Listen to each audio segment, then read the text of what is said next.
Bonjour à tous. Dans cette vidéo, nous allons créer notre première règle de filtrage.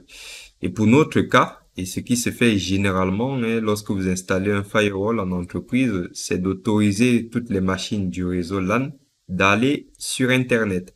Donc Internet, c'est une autre zone. Donc ce que nous voulons faire, c'est de créer en fait une règle interzone. OK? Donc, vous savez bien que par défaut, vous avez donc des règles implicites, deux règles implicites d'ailleurs, une règle qui autorise le trafic intrazone et une règle qui bloque le trafic interzone. C'est la raison pour laquelle nous ne pouvons pas aller actuellement sur Internet. Et c'est grâce à la règle implicite intrazone que je peux me connecter en SSH ou en web pour des fins d'administration. D'accord? Alors, pour créer ou modifier mes règles de filtrage, je vais venir dans Policy, Sécurité, et par défaut, je retrouve donc mes règles implicites. Donc ici, je peux ajouter une règle. Par contre, si je sélectionne cette règle-là, vous voyez, je ne peux pas la supprimer, la cloner, rétablir, désactiver, ni la déplacer d'ailleurs, hein. Parce que l'ordre est aussi important au niveau des règles. Donc, c'est la première règle qui matche. Donc, si je mets refuser ici, même mon intrazone ne va pas fonctionner parce que je bloque tout ici au début. Alors, ce qui est bien avec Palo Alto, c'est que ça ne concerne que les zones. Mais pour l'instant, vous voyez, il n'y a aucune zone qui est spécifiée. Donc, c'est any, donc toutes les zones ici. Donc, voilà, faut faire attention avec cette règle-là. Donc, si vous mettez en premier ici, ou alors même ici, si vous mettez refuser, on perd la main sur le firewall, on ne pourra plus se connecter. Voilà. Donc, ceci dit, ce qu'on peut faire quand même sur ces règles, c'est de faire du contrôle prioritaire. Donc, on peut venir ici, on peut mettre un petit commentaire, on peut regrouper la règle dans les étiquettes, on peut créer une étiquette, on a vu ce que c'était, et on reverra d'ailleurs les étiquettes. Par contre, vous voyez la description, vous ne pouvez pas changer rien. Au niveau de l'action, vous pouvez changer du coup l'action ici. Deny, hello, drop, reset client, etc. Vous pouvez créer un profil. Vous pouvez activer les journaux ici. D'accord? Mais ceci dit, le mieux, c'est de laisser ces règles par défaut et créer vos propres règles. Donc, les règles explicites. Et c'est ce que nous allons faire. Alors, avant de créer notre première règle de filtrage, nous allons revenir sur ce schéma. C'est très important d'ailleurs, je vous demande beaucoup d'attention parce qu'il y a beaucoup de personnes qui ne maîtrisent pas cette partie.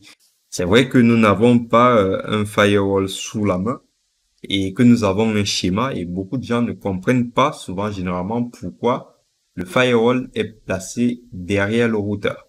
Alors, le firewall est placé derrière le routeur tout simplement parce que son but, c'est de protéger le réseau LAN. Le firewall se sert uniquement du routeur comme interface WAN. C'est tout.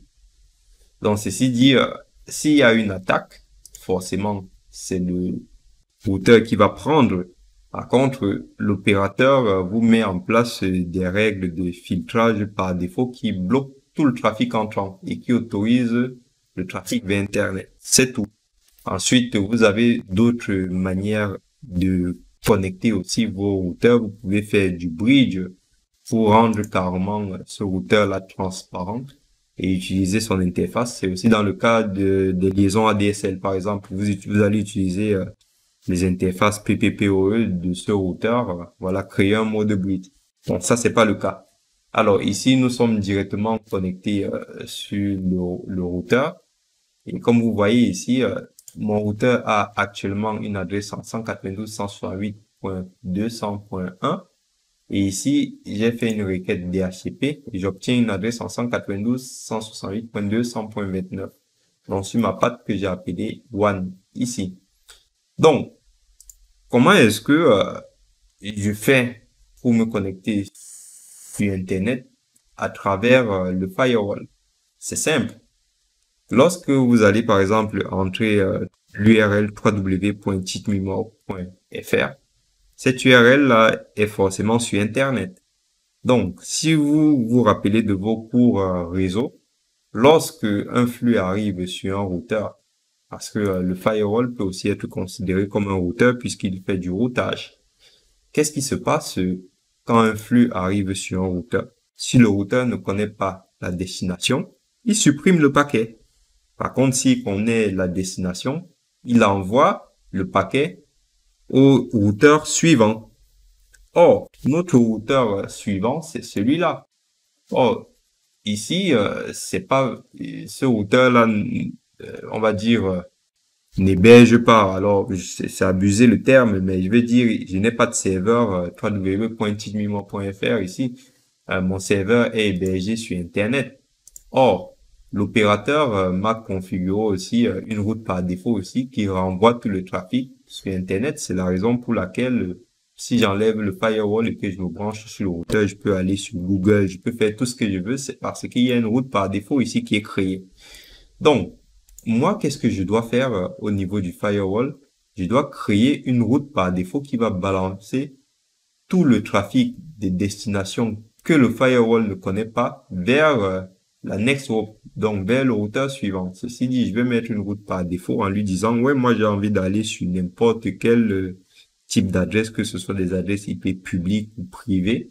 Donc, la route par défaut, ça sera du coup la 0.0.0/0. Voilà. Et une fois que je fais ça, chaque fois qu'un trafic d'une destination inconnue arrive sur le firewall balance à sa next hop et quand le trafic arrive ici, le routeur balance aussi sur Internet. Voilà comment ça fonctionne. Donc, il y a donc la notion de zone parce qu'on va sortir de la zone LAN pour aller dans la zone WAN. Donc, c'est de l'interzone. Voilà. Donc, vous avez déjà tous les prérequis. Donc, la première des choses qu'on va faire, c'est de configurer la route par défaut sur le firewall. Allez, c'est parti. Donc, nous sommes sur le firewall. Alors, nous avons parlé des routes virtuelles, vous vous souvenez. Et ici, nous allons donc créer notre route par défaut. Donc, je vais l'appeler default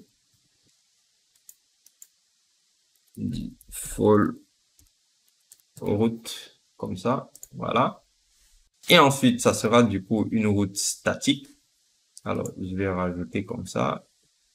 Default route. Voilà. La destination, vous voyez, on vous donne par exemple l'exemple comme ça. Ce que moi je vais faire, je ne connais pas ma destination, donc je veux aller sur Internet. Donc forcément, je vais mettre cette adresse. Et ici, pour le saut suivant, c'est tout simplement, alors si je reprends mon schéma, le saut suivant, c'est qui? C'est lui. Et une fois que je fais ça, ça c'est donc l'adresse IP de la next hop. Du coup, tout le trafic sera balancé ici. Et c'est la raison pour laquelle, comme il y a aussi une route par défaut, le trafic sera ensuite balancé sur Internet. Donc, quand on met 0, c'est pour tout type de destination. Hein. Donc, il va prendre n'importe quelle adresse IP, qu'elle soit publique ou privée. Et on prend tout. Donc, voilà, je mets ma next hop. Après, je peux mettre la métrique, table et tout ça. Donc, je laisse par défaut. Donc, je valide et j'ai déjà créé ma route par défaut. Donc, pour créer ma règle de filtrage, je vais revenir dans Policy. Je vais donc cliquer sur Ajouter. Donc, je vais l'appeler accès Internet, comme ça. Alors, vous avez du coup les types de règles ici.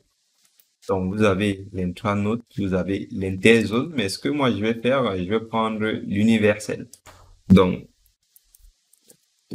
utiliser LAN vers Internet. OK? Alors, pour l'instant, on n'a pas créé les étiquettes. Donc, il faut aussi qu'on voie les étiquettes d'ailleurs. Je vais le faire dans le cours suivant, comme ça sera fait. Donc, je laisse par défaut. Alors, pour la source, ici, je clique sur Ajouter. Qu'est-ce que je veux autoriser? Je veux autoriser la zone LAN, donc toutes les machines de notre réseau LAN. Alors, adresse source, donc si vous voulez spécifier ici, vous mettez les adresses que vous voulez spécifier. Si vous ne voulez pas spécifier, vous cliquez sur indifférent. Ici, Vous avez aussi les utilisateurs, donc vous laissez tout ça périphérique, on laisse par défaut. Après, si vous voulez entrer dans les détails pour spécifier les utilisateurs, les périphériques, vous pouvez. Alors, pour la destination, qu'est-ce que je cherche? Je cherche la zone 1. Ici. Voilà. Donc, nous sommes ici. Et ensuite, pour la destination, nous sommes ici. Donc, zone 1. OK? Donc, au niveau des applications, alors, vous avez le choix. Soit vous connaissez directement les applications que vous voulez aller consulter sur Internet, enfin, les protocoles avec les numéros de port. Du coup, vous venez, vous sélectionnez par exemple DNS ici. Il va rechercher l'application DNS. Donc, il connaît le numéro du port déjà. Sinon, vous venez ici dans catégorie URL, ça sera pareil.